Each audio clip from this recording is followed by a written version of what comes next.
1240 or email coffee@woonsocketradio.com. And now, let's join the Coffee and panel. Good morning to you. It is Coffee and Time on ONAM and FM on Thursday morning, January 25th. And my name's Joe Callahan. Thanks for joining us. Bob Lauder has joined us at the Coffee and Table. Good morning to you, Bob. Good morning. Good to be with you. Thank you. You're welcome. Dave Richards is here as well. Good morning, Dave. Well, what do you know? Sue Tessier McKenzie cannot be here this week. We expect Sue to be joining us again next week from the Blackstone Valley Call and Times. And as we've been mentioning, Governor Dan McKee will join us on the phone in about 30 minutes. And we've got questions. Here on, Dave does. Anyway, we do have other questions, but we do get a question for Bob. We got pointy questions. Yeah. Pointy to almost to the point of being rude. So All right. Tune in if you want to see us brutalize the governor. So Bob, Probably What's listening going to the on wrong with you, channel. man? he's got something No. something up his craw, or whatever Okay. the cliche goes. When he was Anyway. talking about pointy, he wasn't referring to his head, was he? No. Okay, good. So, I just want to clarify that. Look, question for you, Bob, and I know you don't do criminal law, and I understand it, but you can have an opinion. You might just know this. So we're looking at the front page of the Call, Right. and there's the The big story. Well, I don't know if it's a big story. Feud From between Russ Olivo, so it's feud gotta be between big. two senior citizens over at Chateau Claire led to an arrest, and it looks like two guys allegedly got into some fisticuffs. All right. Mm-hmm. One of them is 70 years old. He was the man that was arrested on a felony charge. According to Russ's Because he article, hit a senior citizen. he hit a victim. He hit a 65-year-old. As they're walking down the hallway, the man said they got hit 10 to 15 times in the face. Got slapped. Now the question is, now this man was charged. He's also saying, no, he attacked me first. So it's a real he said, she said kind of thing. But that's not the question. The question That'd be a he said. he said thing. Yeah. But the real question comes down to, If they had been doing this on a child's toy, would they be a seesaw? yes, Seesaw? that's right. Okay. The question comes down to, if you're 30 years old and you attack someone that's 70 years old, you get charged with attacking someone over 65. Okay. Now, this is what the 70-year-old's being charged with that too. So, but since he's over 65, is that the law that if you attack someone over 65, even though you're over 65, you still get charged with that under that law? I would believe so, yes. Why is that? You don't get a pass because you're old. Why not? Man, you're saying this to a 76-year-old who sometimes disagrees with you on politics, and it's within arm distance. Come on. I can understand if you're 25 or 30 and you're beating up someone that's 70 years old, and you should be charged with something of beating up an elderly person. But these two are both, they're considered elderly. They're both over 65. So why does that law apply to them? I don't think there's any restriction in the law that says it only applies to people who are under the age of 65. Right. Okay. I think If the you law commit says the basically crime if by you commit- hitting someone who is past that age, But if you're living in an assisted living place, everybody's over 65 that lives there. Well, Then they have Not necessarily. the Not assisted protection of the living is law, a but bad it, example. I don't think it gives a free pass to an older individual who strikes a younger 65-year-old. All right, you still could be charged with felony assault. I get it because you've hit that person. Mm-hmm. I just think that extra charge because the person you hit is over 65. When you're over 65, I just don't think it should apply. I'll check the law, but as far as I know, it applies. Oh, It yeah. does. Okay, Oh, well, yeah. that's what Dave was saying too. Oh no, it applies. So, and I was like, well, let's check with Bob on this kind of thing. He's a lawyer. He might know. So okay, it probably does. And okay, but I just don't understand why it's doing that. So you see, we have to get the really dumb things out of the way before the governor gets here and we talk about important things. Mm-hmm. I'd love to go get that telephone call, but I'm on camera. Oh, all right. Yeah. We'll take a look at Bob right over here. Now, when we're talking about getting the dumb things over with right away, we're not talking about the New Hampshire primary or anything like that. That's already done. That's already over with. Okay, I know that. But your guy won. What's amazing about the New Hampshire primary is that Biden was not on the ballot. People had to actually write him in, and he still won. Good. That's just amazing that Good. happened.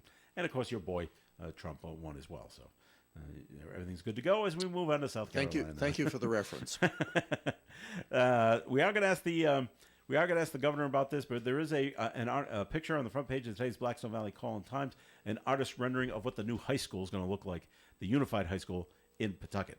and it's going to be the biggest high school project ever taken on in the state of Rhode Island.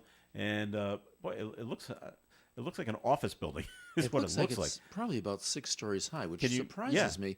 Can you because- imagine have a class on story on the first floor, and your next class is on the 6th? I imagine they'll have Running up elevators. There won't be enough time. Because and only so many people can get on the elevator at once. And so if you don't want to be late for class, you better be running up the stairs. I'm surprised at the architectural design because I thought that most school buildings were built usually on no more than a 3-story level. This is at least 5, as I do Yeah. a little counting. But they'll probably, if they're smart, okay, the freshmen are on the first level. We'll put the sophomores on the second level. Juniors and seniors are on the top. So you're not running up and down 6 flights of stairs all day. But you will have to if just for gym class. You can't put the gym on the 6th floor. That's going to have to be on the bottom. And the cafeteria. And the cafeteria's got to be at the bottom. So they will be, kids in elementary school in Pawtucket, take a look at what you'll be doing. But maybe they'll stay fit, running up Great. and down 6 flights of stairs all the time.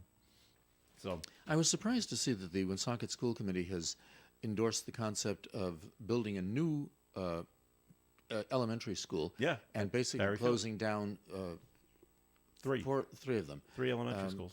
Globe Park and was it Savoy?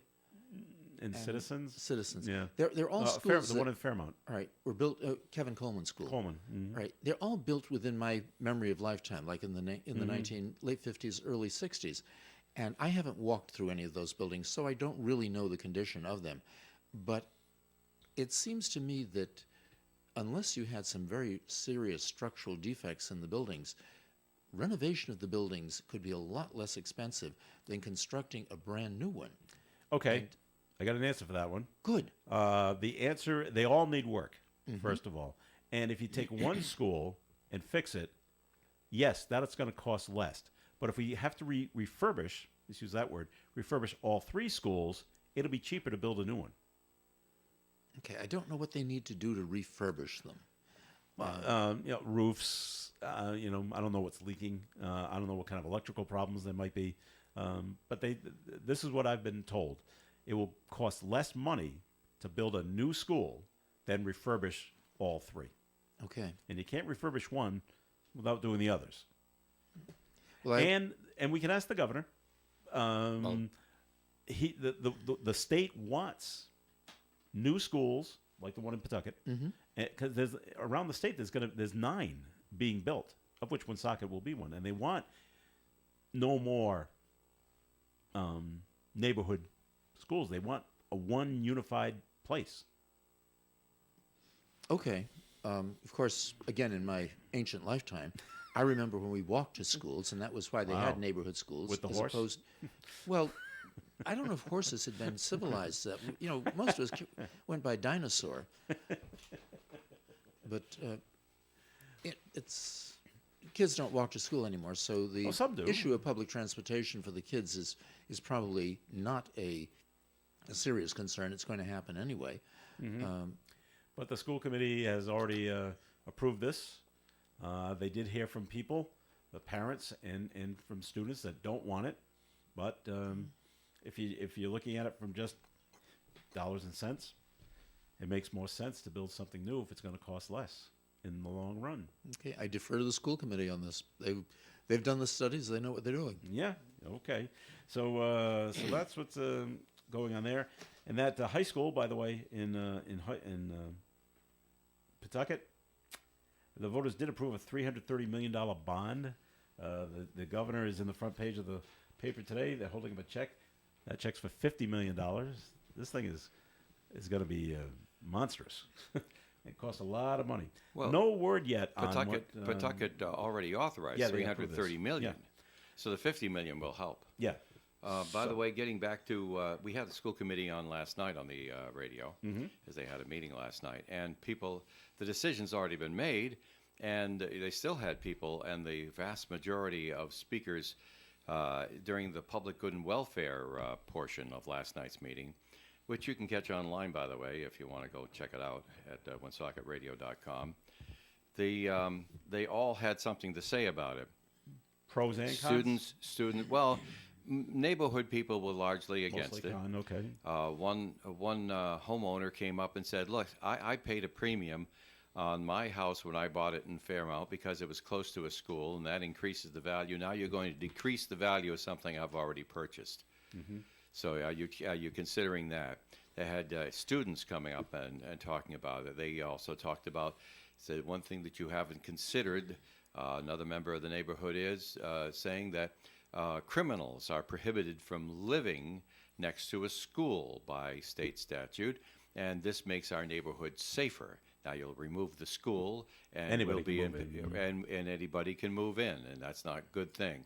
So they were saying things along those lines, and Woonsocket City Councilor Brian Thompson stepped up, and he said, "Listen, I know why you voted for this, and I think you're right, because we can all have our feelings, our wants, our desires, our needs, but our responsibility is to be responsible to ourselves in the future. And fiscally, you're not getting any more money from us. And you're all, they got a report last night, they're going to have a $10 million deficit next year because of the federal money's gone. And yet the mandates are still there. And they're talking about cutting budgets. And another person stood and said, well, you can't cut special needs, you can't cut special education, you can't cut this one, you can't cut handicap, you can't cut this, because they're all federal things, and you'll get sued if you cut it. So what are you going to cut? And they said, well, that's going to be our challenge. So you had a city councilor showing up there and saying, what you got to do it. Now, I'll just rephrase what what school committee chairman Paul Bourget said, and I'm going to I'll cut it up a little bit and get to the gist of it all. He says, you know, we love the idea of having neighborhood schools. I wish we could have neighborhood schools everywhere, but we're looking at, as a body of the school committee, responsible people that have to make the decisions for everybody. The buck stops with us, and the state's telling us that you have 3 schools that you can't use as schools anymore unless you majorly revamp them or replace them. Bob was asking, what do you know any major things that need to be done other than probably the roofs? Oh, I can't get into that because, no, I don't have that kind of knowledge. Okay, but they need But the state has already indicated that those schools, those 3 schools, elementary schools in Woonsocket, do not meet their classification of a good school building for teaching kids today. And so you got to do something about it. So the state is doing all that. And so now they're looking at this mandate. Now, he says, we have the money and the wherewithal to fix any one of those schools. But the state doesn't want us to really fix it. They want us to consolidate. That is how the state is going. And so the state told us, the school committee that is, this is the last time we're going to offer you all this money and 96% funding if you build the consolidated school we want. And we're not going to ask you again. So there you go, Bob. 96% funding? Yeah. I can see why we're building a new school. Right. Yes, definitely. And so... Don't you want to be on the school committee, Bob? No. They do hard work, and I imagine they have lots of criticism for their hard work. So I would not want to be there. The perspective of the school committee is, if they say no, if they don't do this, if they don't do the thing they don't want to do, years from now they will be in a worse situation, closing down schools and consolidating them without a new building, and hopelessly impossible trying to fund that building that they need to buy. They said, if we don't bite the bullet now and do this, despite our own objections, then we won't be doing our job right as leaders. All right. On that note, we're going to take a break here in the Coffee and program, and so comments and questions can One be called more in. thing. Yes, Dave. We did receive a telephone call regarding an earlier topic of the how the law applies to assaulting a senior citizen, and the comment was, the law is the law is the law. I agree. I just don't know why it's written that way. If it applies to everybody, okay. But if I didn't know if there was a caveat in there to Ask anybody who works at the legislature. Laws are written that way because that's how they can get them passed. Okay, there you go. I just didn't know if there was something in there, unless if two senior citizens are fighting for whatever reason and they assault each other, they don't get that extra charge because they're both over 65. I'll check it out and have an answer for you, but All right. until I see the law. All right. We got to take a break here with the Coffee and program. More coming your way, so we ask you to please stick around. Krakow Deli Bakery and Smokehouse offers authentic homemade Polish food to make your next meal real special. Try our many varieties of hot and fresh pierogi with onions and dirty sour cream, or pick up golubki, kielbasa, babkas, or some fresh rye bread. We also offer a large selection of specialty and imported goods. We're open Tuesdays, Thursdays, and Fridays from 9 to 6, Wednesdays 9 to 5, and Saturdays 8 to 5. Follow us on Facebook to learn about our weekly specials. Located at 855 Social Street in Woonsocket, Krakow Deli Bakery and Smokehouse has all the authentic Polish foods you love. The Coffee and panel is enjoying coffee from Down East Coffee Roasters. All their coffee is roasted right here in Rhode Island. Down East Coffee Roasters is available at all Little General stores. Have you heard of Scott McGee with Remax Properties? He's been selling real estate in Rhode Island and Massachusetts for the last 17 years, and you can see that he loves what he does. Scott, as well as his team, take pride in what they call the fair and honest team. No gimmicks. And no, they're not buying your house if it doesn't sell, etc. Just fair and honest real estate. Scott personally works with tons of sellers and buyers and specializes in residential properties as well as commercial, and he's always very fair and offers super competitive rates. Remember, this is probably the biggest move in dollars that you will ever spend or receive. You want to go with a trusted and experienced agent. Scott is fair, honest, and modest, always puts the clients first, and he also dealt with literally almost any situation. You really need to look at your real estate needs as a business. You want to pay and get the right money now so that you're not paying for it later. Trust me. So why not give Scott McGee a call at 401-639-2906. That's 401-639-2906. Hey, it's Coffee and on ONA and FM. Thanks for joining us. And I'm Joe Callahan along with Bob Lauder.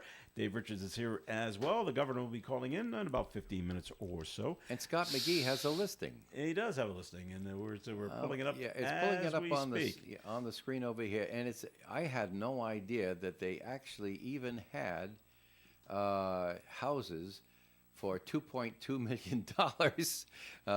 My goodness, this sounds like something that happened in New York. Oh, I'm sorry, I exaggerated. It's $2.190 million. We have it on the screen right now if you're looking at it online. This is down in Exeter, Rhode Island. Yeah. How much land do you get with this baby? Well, they got an aerial picture right there. It doesn't look like a whole bunch of land, to tell you the truth. But I know where this is. Good size house. I have a friend who lives very close to this house on 10 Rod Road, which is the old Route 102. Yeah. In Exeter. So to get to this place, it's pretty simple. What you do is you go down 95, turn left and get on the Route 4. When you get to 102, turn right on the ramp and take 102 down for a couple of miles, and it's on the right-hand side. Now, you can't tell that from the aerial view, so let's take a look at the place with a different view. I think I'm pushing the right button there. Oh, that's still an aerial view. You see, they've got an area for... It's a good-sized driveway. Yeah, like that. Parking. The driveway almost looks like tennis courts. Yeah. It does, doesn't it, huh? And that's a little further back. Well, there's a lot of trees in this thing. Yeah, that's what I was So asking. it's nestled way back off the road. It's got a nice little driveway over there. And we'll get to the lower elevations. They took pictures with a drone. Garage. Yes, you know that it's a really, really great house when it has no, that's the shed. That's right. When it has a shed that has a porch and an awning. Now that is what I call, see? A porch and an awning. So you got like a carport, or you can bring, it's a very high garage door, you could bring the TV truck into that thing over there. A little red shed off to the side from the house. Yeah, I know. It's bigger than some houses. Well, there's 10 Rod Road. You can see that in that picture right there. There it is, Route 102. And so it's right after the Grange, and it's set back through the woods. And anyway, this is quite an interesting place. Ooh, gated. It's gated with an iron gate on the driveway. And we're showing pictures of that, our radio friends, to people who are watching us on the streaming TV this morning. And there's a pretty good look at the place right there. It's gray with white trim, brown roof or terracotta colored roof, a big walk up to the front door, and it's 3 levels with a huge garage as well. We're going to take some pictures around, see the garages around the back, and there you go. 2 opening garage to get in there to park your cars and stuff like that. Plus a little portico. It's got a gazebo. Look at the gazebo with a fire pit and a place to cook and all the rest of it, which is shaded. Wowie zowie. Look at this patio there, Bob. All right, you can cook pizzas here. Wood-fired. Really nice, and it's got a little canopy over it, a permanent canopy. There's the front door from the inside, your nice little open concept living room. Oh, built-ins around the telly. Gosh darn it, we'll have to speed this up here because we're taking too long. I saw it was 3 bedrooms. Hardwood floors that glisten. 3.5 baths. You can see yourself in them. In the kitchen over there, nice little breakfast bar. Double-sided doors going out to a back deck, all new stuff. Look at the stainless steel hood over the stove, built-ins all over the place. Your microwave is built in, the dishwasher's built in, all the rest of this stuff. Then it's got bedrooms. What would a house be without bedrooms? And, of course, en-suites where you can go in there, have your own private little bathroom, double sinks, the whole business like that. Call Scott McGee to take a peeky-boo at this thing, because it is a gem. You want to get out there into the woods, go for it. Even the laundry room is painted and has its own nice little window in it. Right. That's the inside of the... That's be the shed. That's the inside of the shed, yeah. Well, that's a room. Yeah. Oh, it looks like an aircraft hangar from the photograph. I'm sure it's not that big, but that's the impression that it gives you. I'm trying to help the audience. So check it out. You can see it online ahead of time. It is 475 10 Rod Road in Exeter, and there's even floor plans that I'm showing the people who are watching TV right now. And there's the first picture we had, so we're back to the beginning. All right, very good. 2.19 on the price. So and down there in Exeter. You should be able to get them down to at least 2.1. Oh, I'm sure. Yeah. All righty. So this is what's going on in Massachusetts, Bob, because they're just running out of so much space for the migrants that are coming in, that they're sleeping at Logan Airport. Lack of available shelter space in the state. Dozens of people sleeping at Terminal E at Logan, which we think is the Where international at Terminal on E? on the floor. Oh my goodness. Well, that's the terminal that's not used as much. All your domestic flights go out of Terminal A and B and C. So I think Terminal E is your international. So maybe they're not as many flights are coming in and out of that area. So that's where they're going to be least in the way. But that's what they're doing. Yet there was an article in the newspaper the last few days that said that the state of Maine could use migrant Really? people to come up and work there. Doing So- what, did it say? I didn't read the article that Okay. fully. Okay. In Massachusetts, the shelter system has been at capacity since November. We got no other place to put them. So airport staff have worked to direct migrants to welcome centers where they are given access to services, resources, and transportation. Maybe they don't want to go to Maine. It's cold there, you know. People So say that's what's going "yeah" on. all the time. You How does can't- that translate to Spanish? Yeah. Can't get there from here, right? But I wonder what kind of work they're looking at up there in Maine, out on the roads, building. Could use them down here if we're going to build a bridge down there in East Providence. You know. I should have read the article more fully. I just saw the headline and thought, oh, this, And also in Mass, they're going to close the state prison in Concord. They MCI say it's only at Concord. 50% capacity now. Really? Where is everybody else? I always hear about prison overcrowding. overcrowding. Yeah. Plus, they're shutting down the one over here in no, is it Norwood? In Walpole. Walpole, yes. Wow. Cedar Junction. Yeah, I heard that they're shutting Where's that one everybody? down. Where are they all going to go? Well, I don't Maybe know. there are not that many people who deserve prison sentences. Maybe. Maybe people are getting better. Right. MCI Concord is Bob, the what do you oldest do for a prison in the living? state. I live quietly in my own little world. Okay. There are 300 inmates in Concord, but like Dave said, it's at half capacity. The Corrections Officers Union says the closure would burden the state's already violent and dangerous persons, and they are calling on the state to drop the plan. So they're going to take these 300, put them in another prison, and then Well, the hardcores. now your overcrowding starts again, and they're worried about violent stuff happening if we stick them all together. You know, when I said I didn't want to be on the school Besides, committee, when you buy a house near a prison, it does something to the property value if you shut down that prison.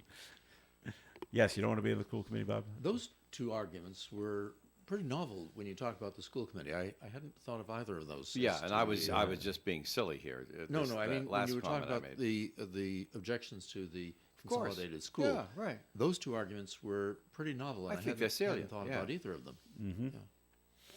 Okay. There's a new bill in the General Assembly, Bob. Somebody named William? to extend Oh, no. extend the state's temporary caregiver insurance from 6 to 12 weeks. It would also broaden the definition of a critically ill family member to include siblings and grandchildren. What kind of aid do they give right now for? Well, that's I don't the know. law where if you don't, if it was born of the most noble idea, but now they're heading toward the ridiculous, in my opinion. The most noble idea is if your wife were sick, and you really had to take care of her, and you had to leave work, the employer was given by the state responsibilities to keep you on and to pay you and to take you back when you could come back to your work. You had leave for 6 weeks in any year to do that. And that was, I thought, a noble idea. But now they're taking it to the extremes of if your grandchild is sick, you can take off work, just Or your- notify your employer, I or your won't be brother's coming in. sick. Or if your brother There's is the sick, siblings there. right, and I got to go see my brother because he's sick, that sort of thing like that. The employer can say nothing about it. It can't change your eligibility for promotion. It can't change any pay increases, but you don't show up to work, but you get paid, and somebody else has to do your work. And so, Good for 3 months, too. We go to 12 weeks. yeah, they're going for three. 6 They're weeks to 12. doubling it now from 6 weeks to 12 weeks, according to this law. Yeah. I would And imagine this expanding it. applies only to employers who have a certain amount of employees. I don't It have probably that doesn't information. apply to a store where you have 1 or 2 employees, but Well, I can tell you this. There are those who don't understand that it costs to do things. They just want to do nice things that makes them feel good and gets them reelected. And this is the part of our democratic republic that bothers me the most, that it's a negative, how do I want to say this? It's a negative, it's a reinforcement for poor leadership. It gives them a reward for doing things wrong. who are you thinking is getting a reward? The politicians, the lawmakers. The lawmakers would just go in and they'll get anything through if somebody asks them for it, and then they'll treat it like some sort of a holy mission, and they'll get something in, even though it is unwise and it is unsustainable. And so I get that, because that's the way we are while we're growing up. Before we have to go out and earn a living ourselves, when we are in the family unit and being raised as offspring, we don't get the cost of our decisions and the consequences for bad decisions. We don't get it yet because we haven't experienced that yet. Unfortunately, some people who have been elected to office are acting like that, in my opinion, and in my observation. All right, we're going to take a break on the Coffee and program, and more coming your way. The governor will be joining us very soon. Time for a look at the weather forecast, which is being brought to you by Compassion International. The National Weather Service has issued a flood watch for our area. Rain gradually ending today, patchy fog as well, cloudy skies, and a high of 52 degrees. Tonight, an 80% chance of more rain, mainly after 2 a.m., overnight low of 36. Friday's weather, 90% chance of more rain, mainly before 1 p.m., high of 43. Saturday, cloudy with a high of 41. Sunday, 70% chance of rain is likely, cloudy with a high near 40. Monday, a 50% chance of snow, cloudy skies, 28, blustery north winds. Tuesday, partly sunny and 31, and next Wednesday, mostly sunny skies and a high of 38. Currently outside the Navigate Credit Union broadcast studio on the corner of Park Ave and Kennedy Street with the cloudy skies, we have 48 degrees. Drought, war, and rising food prices have devastated families in poverty. $50 provides a food kit to feed a family for a month. Just text the word radio to 97646. You've heard it before. The world is getting smaller. Places you had to travel to years ago now seem right next door. It's no surprise, then, that all the communities of the Blackstone Valley have so much in common these days that we share common interests.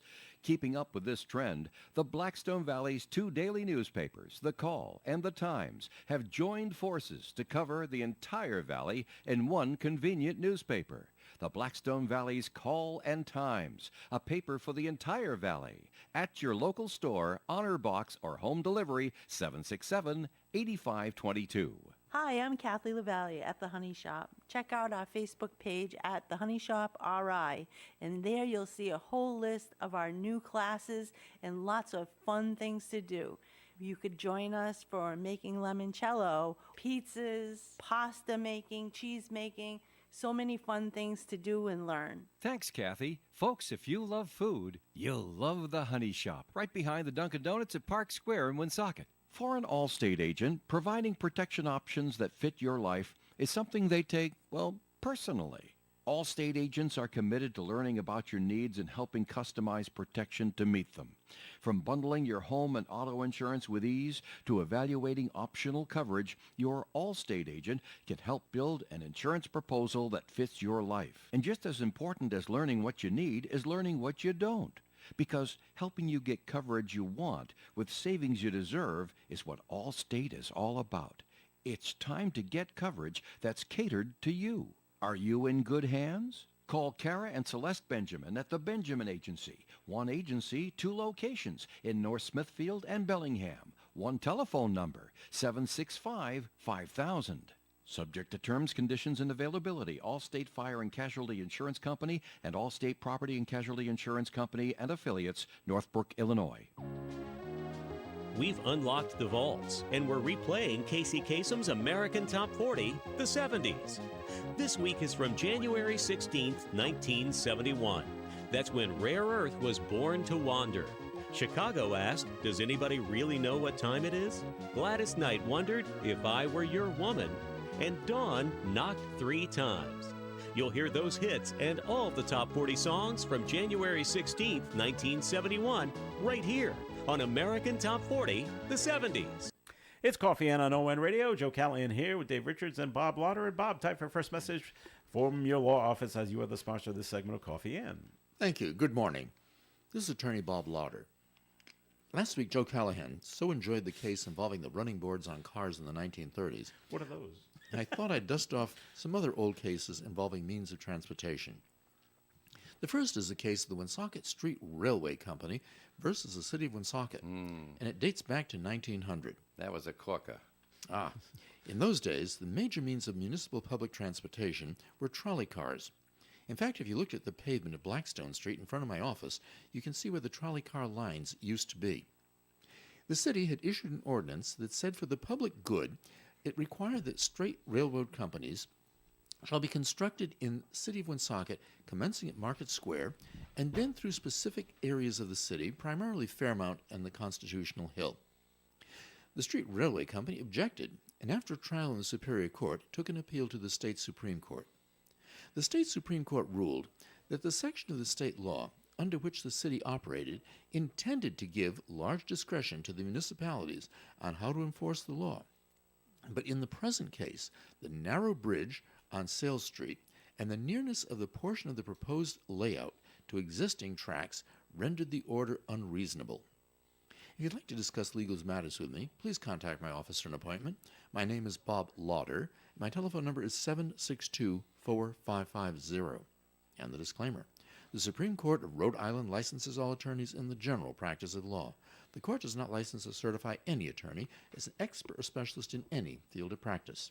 Thank you. All right there, Bob. Thank you very much. And we're just waiting for the technical things to be worked out here, because I believe we have the governor on the telephone line. I'm just waiting to get a thumbs up that the governor's on the line. I'm getting the official thumbs up. Great. So let's talk to Governor Dan McKee. And good morning to you there, Governor. And welcome to Coffee Ann. Good morning, Your Honor. Thanks for the invitation. Always glad to have you here. I'm Joe Callahan. Bob Lauder is here, Attorney Bob Lauder. Watch out, he's an attorney. And Dave Richards is here as well. So thanks for joining us. And so, Dave, did you want to start off with your question? I don't.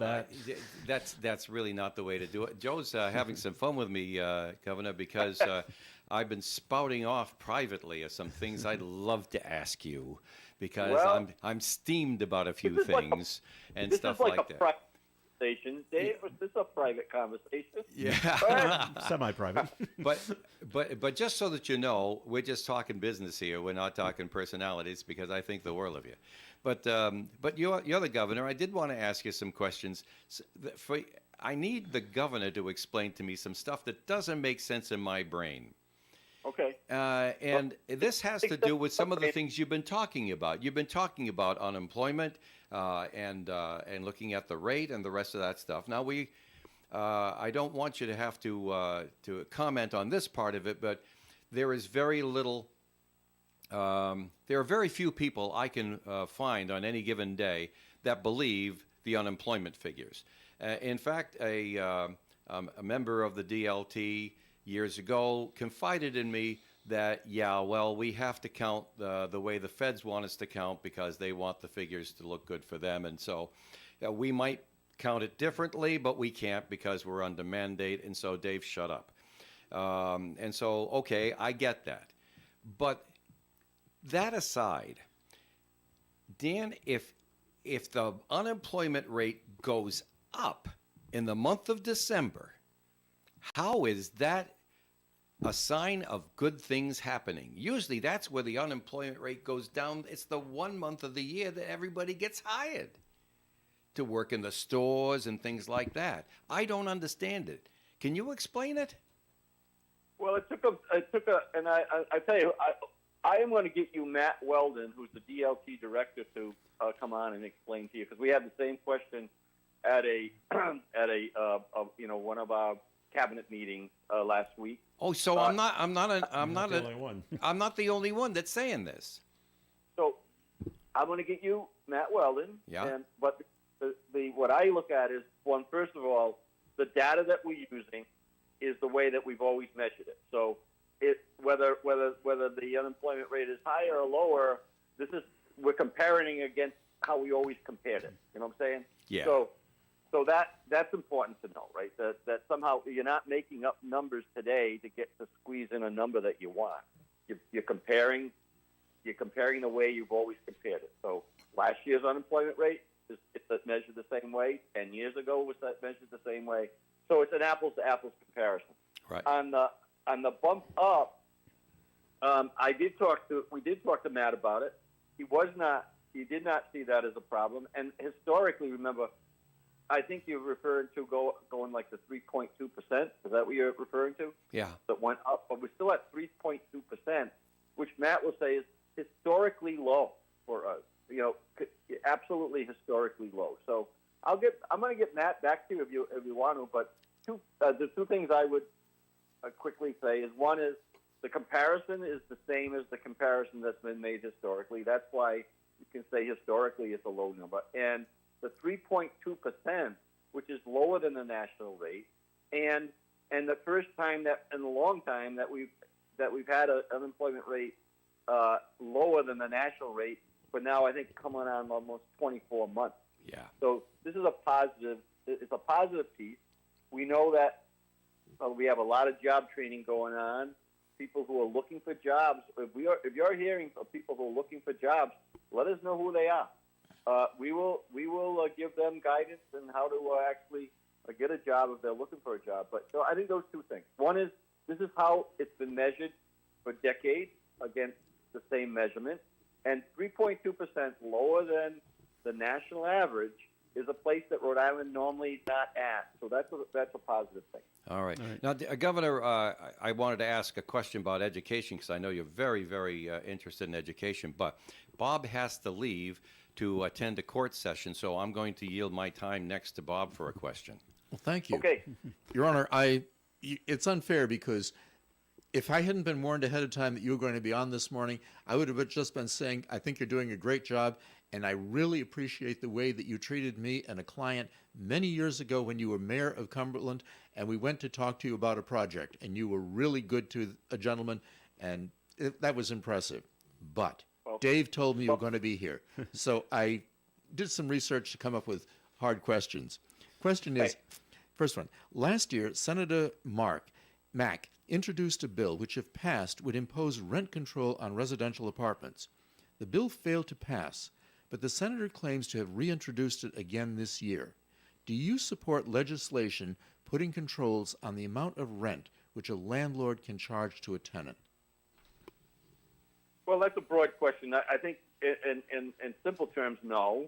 I think that communities can do that individually. I believe they don't need the state to step in on that. So, but I think that the housing issue is an interesting issue, right?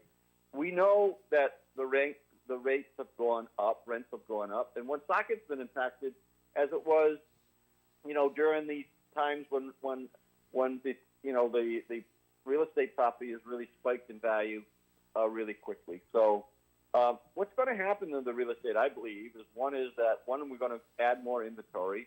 We just in Woonsocket up by the old Fish and Chips, announcing about 80 units that are being built right now, and a low type of moderate type of rental. So I'd say, in short, I wouldn't be in favor of it. I think that there's other measures, but I would, certainly open up strategies. And remember, we have a housing office.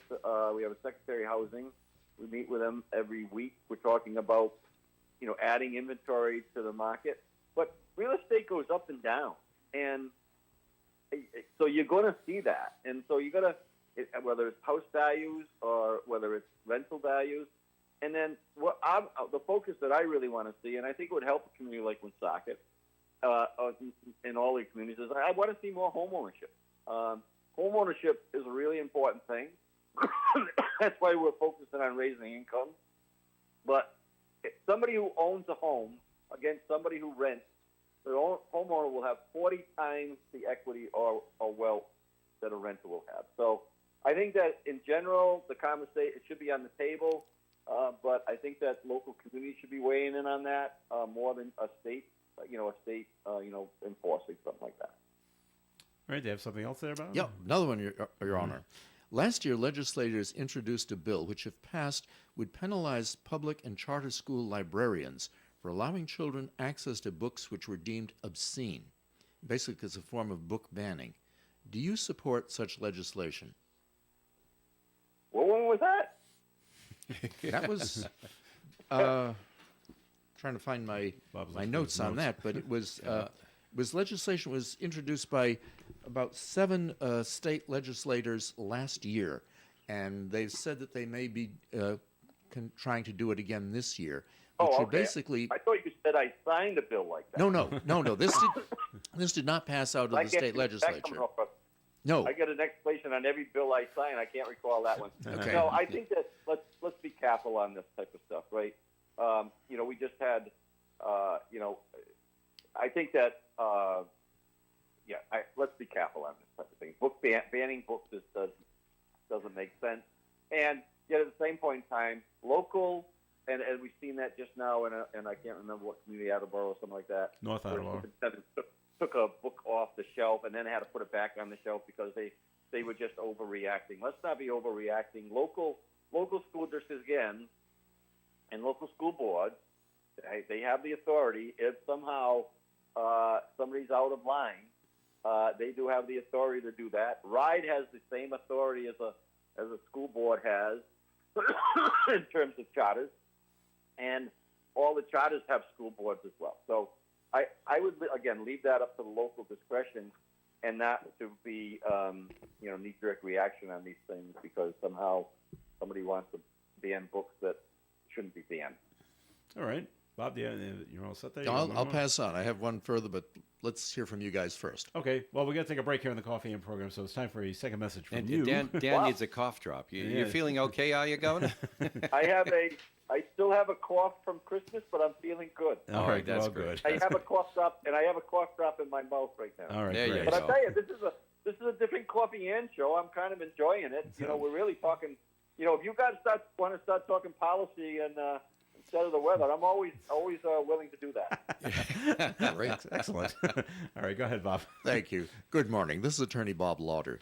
I'd like to continue down the path of the old Supreme Court cases relating to Woonsocket, but this time one which is still pertinent today. This is the case of the Woonsocket Supply Company versus Connors. In the Connors case, the Woonsocket Supply Company leased a barn and shed from Mrs. Connors, and it had started back in 1908. The lease expired in December of 1919, and in February of 1919, before the lease had expired, a new lease was executed that was due to expire on February 1st of 1924. The rent under the terms of the new lease was raised from $15 to $20 per month. The new lease contained a provision, however, for renewal in 5 years. Between the time of the execution of the 1919 lease and the trial date of the individual charged with the negotiation on behalf of the owner had died. In 1924, Woonsocket Supply Company sought to extend the lease. However, Miss Connors refused, claiming that in April of 1919, 2 months after the date of the execution of the lease, she had been hospitalized in the State Hospital for the Insane, which is a pejorative term that's not used today. And she remained there until November 1st of 1921. Thereafter, she'd been adjudicated by the probate court of Woonsocket to be of sound mind, and the guardian upon whom her behalf had been receiving the payments for rent had been discharged. The owner claimed that she had no recollection of signing the 1919 lease. Although she received rent after the date she was determined to be of sound mind, she didn't know it was related to the 1919 lease with the extension clause. The Supreme Court, after reviewing the decision of the Superior Court, determined that the owner was incapable at the time of the execution of the 1919 lease of knowing its contents, and unless after the restoration of her mental capacity she had specifically ratified the 1919 lease, she was not bound by the terms of the renewal, and that in the absence of ratification, her continued receipt of the rent was for reasonable use and occupancy of the premises without the knowledge of the existence of the lease. If you'd like to discuss legal matters with me, please contact my office for an appointment. My name is Bob Lauder. My telephone number is 762-4550. And the disclaimer: the Supreme Court of Rhode Island licenses all attorneys in the general practice of law. The court does not license or certify any attorney as an expert or specialist in any field of practice. Thank you. All right, Bob's got to get going because he's got to get to court, so you can say goodbye to the governor. Your Honor, thank you very much for being on Coffee N with us. Bob, thanks for the flashback when it was mayor. That was a good time as well. You were very kind and generous in time and compassion to a client who wasn't able to completely articulate what he wanted to do, and it was very thoughtful of you. Thank you. Well, my door's always open. A little less today, but if anybody wants to visit me, and just let us know, and we'll talk about the weather or difficult questions like you guys are trying to put forward here today. There's a theme to the show today. So it's good. All right, we're going to have Thank a couple you. of messages, and then we'll be back with Governor Dan McKee on Coffee In. To avoid long waiting periods in hospital emergency rooms, your option is North Smithfield Urgent Care and Lincoln Urgent Care, where you'll be seen by a board-certified physician in a comfortable and restful setting. Most importantly, you'll have a diagnosis and information about your medical discomfort. In other words, peace of mind. North Smithfield Urgent Care, 594 Great Road, North Smithfield, and Lincoln Urgent Care, across from the Lincoln Mall. You do have a choice. It's party time Time for the Northern Rhode Island Council of the Arts 29th Annual Mardi Gras. Running for 2024 Mardi Gras Queen are Lauren Fagnet, Jean Michon, and Denise Salasis. Get your tickets today for the Queen Coronation on Sunday, February 4th at the Italian Working Men's Club and the Mardi Gras Ball on Saturday, February 10th at the St. Anne Arts and Cultural Center. Don't wait. Tickets will sell out. Call 401-486-9380 or visit nrica.org. It's Coffee and on ON, AM and FM. Thanks for joining us. Joe Callahan here with Dave Richards. Governor Dan McKee is joining us on the phone. And Governor, can we talk about the elephant in the room at the moment? Okay. All right. Which elephant is that, but Joe? The Washington Bridge. Oh, is there anything? He can't say new, anything till well, Alviti tells hang him. on. Is there anything new to report on the Washington Bridge? No, and, Okay. and I think that's important to say that because it's like this thing has got a little bit of a life of its own Yeah. relative to how it happened and what we're doing, right? So, I mean, I didn't get up in the morning and say let's shut down the bridge and cause a lot of problems. Oh, I mean, of course not. the reason you made the decision there was because you got engineer report that said and recommendations from a large group of professionals that at that moment in time there was a safety issue that needed to be addressed. It was addressed quickly. You did east and west traffic on that. In terms of traffic, I went through there twice yesterday, and now the question is out there: what are you going to do? So what we're going to do is continue to go on the path that we had originally said in terms of repairs until we get these reports, and if these reports send us in another direction because it's engineers that are doing the reports, not me, then we're going to let everybody know what we're going to do. The other piece that I wanted to say on that one, although, again, last time when we talked about this a little bit before at other places, this is a geography area that's really impacted people who are traveling 195, both east and west. And at different times of the day when we were traveling on both sides of the highway, sometimes it took you a while to get through there, right? So the same thing's true today. So if somebody says, it took me 30 minutes to get through there, and then I would say, well, what time of the day? And I would say, what time of the day did you go through there? How much time did it take you before? Oh, it would take me 15 minutes. Oh, so it's a 15-minute delay, not a 30-minute delay. So I think that, people that for the most part have a great deal of patience on the issue. And I think that for the most part, people understand that there's work going all around the state with capable people doing the work. I think we've done 400 bridges, either repaired or replaced 400 bridges in the state. Every time you go see a bridge and you see a blue painted piece of steel, that's a new bridge. That's new. Okay. That's a new bridge, and so you can mark those as opposed to the old green bridge, painting. See something blue, and then So to answer your question, I'm gonna push a little because I'm gonna need the timeline of when these reports are gonna be given to us, and then for the public, David and Joe, because of the, certainly the interest in making sure that people know what happened and what caused the problem and could have been averted and all these questions that are going on, we're doing a engineer study out of our Department of Administration. DOT's has got 2 engineers working on this, and the Federal Highway has a look on it as well. So once we get all this information, the House and the Senate have said they're going to do oversight on this thing. This is something that somewhat gets you frustrated sometimes, right? Where you have people running with stories, and then you have a handful of people who just have other motives in the situation, starting to plant seeds that they don't know what they're talking about. So, but we still acknowledge that it's not been convenient. But the main thing for me is that everything we've done is the people safety came first. Okay. Dave's got a question for you. Well, Governor. sure. And by the way, Dan, when we see the movie of the day when Director Alviti came to you and said, "We got a problem here," I can just picture you're going along, just taking care of business and stuff like that. Oh, Director Alviti's on the line. Okay, yeah. What's up, Peter? Well, Governor, you ain't gonna like this, but I got reports over here saying that we got serious structural deficiency on that bridge. Now, we know that we're fixing it anyway, but you won't believe how fast it's deteriorated over the last few months since we checked. Is that about how it's sized up? Yeah, I mean, it was a text. It was urgent to call them up. I actually left the budget meeting to have that call. I had it with two of our chief of staff, including Joe Alman, which I think this Northern Rhode Island knows Joe as being a pretty smart spot administrator. And Sure. and it came exactly like that. Look, we believe, based on the information we have, we need to shut down the bridge. And I said, well, when do you need to do it? We need to do it today. And other questions that you would normally ask to make sure that it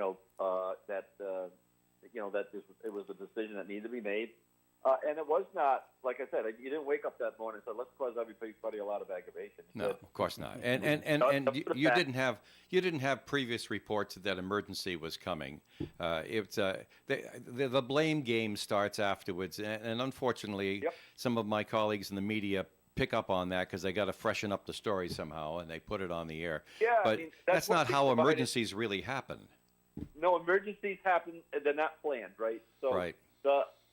And we've now, because of what you just said, as we have corrected many of your media associates Sure. on timelines, and we Sure. have sent those timelines to the people who were reporting. For instance, I was having a pizza party while I knew the bridge was falling down. which Yeah, is right. a Yeah, I know. total lie. So we have given them a timeline that it can prove out, because we're not going to tell anybody something that's not true, and yet we still are getting hounded for APRA requests to see whether they can prove that the timeline that we've Sure. given is not accurate. All right. Well, As Governor. recently as yesterday. Wow. Yeah. So, Governor, I got to sneak something else in here. There's something going on that affects one of our major neighborhoods, residential neighborhoods in the city. And last night, the Woonsocket School Committee met again, and it just tears your heart out when you listen to the good and welfare of the concern by many in the Fairmount neighborhood here that their neighborhood school is going to leave. Now, I'm going to try to put this into a very concise thing that you can respond to, but the background, in case you haven't been following it, is that the Rhode Island Department of Education, which is under your purview, has a mission. And of course, among the things, it checks out the school buildings and facilities and practices and stuff, and passes comment on them. They have passed comment that they believe that 3 of the elementary school buildings we're using now in Woonsocket must be massively repaired or redone or replaced. And they have made a deal, an offer to Woonsocket, an offer you can't refuse, of over 90% funding if you consolidate 3 of those 3 schools into one big school, and it is causing heartbreak in our neighborhoods. And I'm looking at that, and I'm trying to hone it down to a question for you. First of all, are you aware that the Department of Education seems to have this mission of consolidating school buildings? And what are your thoughts on that as governor? So, community-driven schools, I support. I understand that the fact looking at replacing or building new schools, that certainly was in the mix. I haven't heard that it's not in the mix. So when the state look at it, we were just in Pawtucket yesterday, announcing that which is a decision that locally, again, a local decision. Yeah, that you're they on were the front page of the Call-in Times this morning. Yeah, that they're going to merge into one high school, a brand new high school, in buildings that are 90 years old. I'd have to know a little bit more about what the concerns are of the families. I can understand what they are. In Providence, which I am involved with the Providence schools, we had a turmoil over shutting down a local school that was over 100 years old. Yeah. And it was messy, and it was leaking, and it was and the idea was to move the kids and the teachers into a new school. I met initially, there was a disruption from a handful of people that didn't want that to happen, and big protests. And then when we actually got the work done, and the kids went to the schools that were being provided for them, which were new settings, teachers. I ran into students and families and teachers who were against it that stood there and said, I was wrong. This was a good idea to do. So I think if the education piece is a shocker sometimes if there's a change. I would be very open-minded about it. But what I think that we're doing is long-term, we're trying to provide facilities that are, new or like new facilities around the state. We got $1 billion that has been approved for school construction around the state of Rhode Island.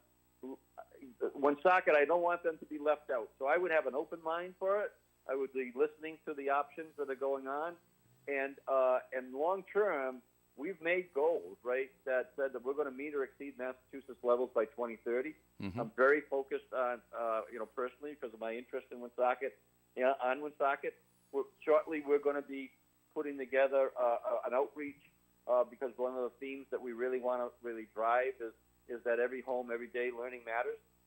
And we're going to be putting a grassroots effort to be talking to families and parents and grandparents and guardians about what that means and why that's important. So I would try, I understand it's emotional, but I would also try to take a real long look at what in the end will the Woonsocket have, and will they be in better shape to provide good education opportunities for the students and the families in Woonsocket, which I think is the priority. But I understand the emotional nature of a feeling as though that that the local school around the. Well, thanks for commenting on it, Governor. I just want you to know that the opposition is using terms like warehousing students, and of course they point to 2,200 students in a high school there in Pawtucket, and that seems to bolster the argument of those who say that. So just so that you get a chance to hear what's being talked about up here. Yeah, I think it's good, and I'll follow up, Dave. But I also can tell you that Pawtucket's really happy about what's going on. Yeah. They're taking two schools that remember there's unfortunately in many ways there's a student reduction in most communities. I think Woonsocket is in the same boat. So consolidating these schools into a new building. I happen to agree that's the thing to do, but it may be more effective, right? It is, and local communities are going to have a say on this, right? Clearly, as I mentioned in one of the questions that Bob asked earlier was, look, local communities are going to have a say on what happens in that community through their school boards. Right. All right. Well, I got one more question, then we because we're running over time, Governor. But in your state budget, if I read this correctly, is there money going to URI and Rhode Island College? Mostly, I'm thinking about Rhode Island College, my alma mater, for their whole new cybersecurity role. Yeah, and really quickly, raising incomes and personal wealth is going to be one of our major, initiatives this year. Like Learn 365 was last year for the education. By the way, 38 communities that have signed compacts and will be announced very shortly. Now the number I thought was somewhere between 20 and 24 learning centers that are going to open up. We're close to 28 or 29 learning centers that are going to be opened up, and Woonsocket is in that mix. So that's a big deal. So yes, the idea is raising incomes and then create new paths in addition to what we already have. The Life Science Hub, which was approved last year in last year's budget, $45 million. We already have a full committee. They had their first meeting this week about increasing life science footprint in the state of Rhode Island, which we're very confident is going to happen. The health lab is being built right now in Providence. Another 120,000 square feet is added onto that building for life science. Brown's going to be doing about 300,000 square feet. So what we're asking is the voters to approve a bond that will build a life science building on the campus of URI.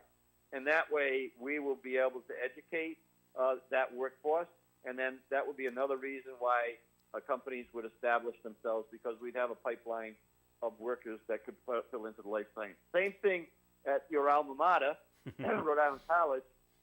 We're so fortunate to have Congressman Langevin leading that effort over there. This is going to be a regionally, nationally known strategy, a cybersecurity school with leadership, national leadership, like Congressman Langevin brings, that will have 1,000 students in that school in 5 years, graduating 250 students a year into the Rhode Island job market in six-figure jobs. So this is a really important thing. So we're going to ask the voters to approve to build out or retrofit a current building. I think Whipple Hall, if you're familiar with Rhode Island College. I sure am. Many seems to be classes the there. building that we're going to invest millions of dollars in, so that it'll house those 1,000 students, just like any good university would create a building for one of their top programs and their majors at Rhode Island College. So this is going to lift up Rhode Island College and give it a school of choice. Not only will we have cybersecurity there, but we also have the third-ranked women's basketball team in the country in Division III at Rhode Island College right now. So we need to make sure that we're hitting the athletics, the academics, and the arts. But this cybersecurity, in addition to the what Rhode Island College is already known for, which we're investing money there too for teaching and nursing and social programs. But this one is going to be this is a game changer for anybody that's proud of Rhode Island College to really be very excited about. And Very great, Dave. Governor, we've taken you longer than we had any right to, but just so we don't disappoint you, let's talk about the weather for a minute. Isn't the mild weather saving money in the state plowing budget? It is. And saving money in the local plowing budget. We're complicating that because when it's not cold enough to snow, it rains. So rain is impacted Woonsocket, and I was talking to Mayor Beauchamp about the last rainstorm. So it still brings complications. If you have, if you were on the ocean right now, it's got problems down there. But yes, it is helping with the snow budget. We like that. Yeah. All right. Thanks for being with us, Governor. And sorry we roughed you up so much. We enjoy your company so much as a friend, but we had all these questions that we told people you were calling, and they had questions. I'm going to have Matt Weldon follow up with you privately or even on the radio to start talking about why Rhode Island's in a position that we haven't been in in terms of my lifetime, in terms of public service, and even the province business news, which has kind of been a little bit difficult on, always predicting a recession.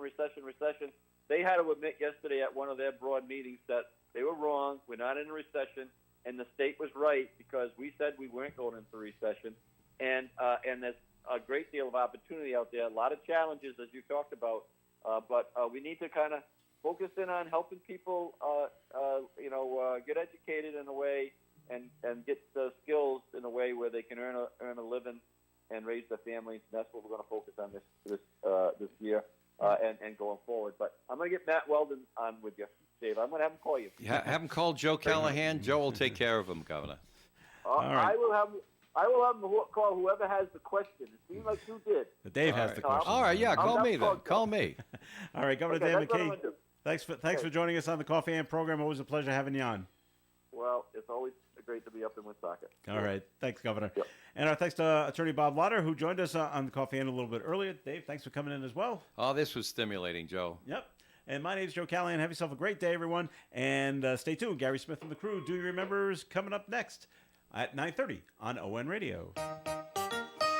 Broadcasting live and local daily from the Navigant Credit Union broadcast studio at the corner of Park Avenue and Kennedy Street. This is WOON Woonsocket Radio.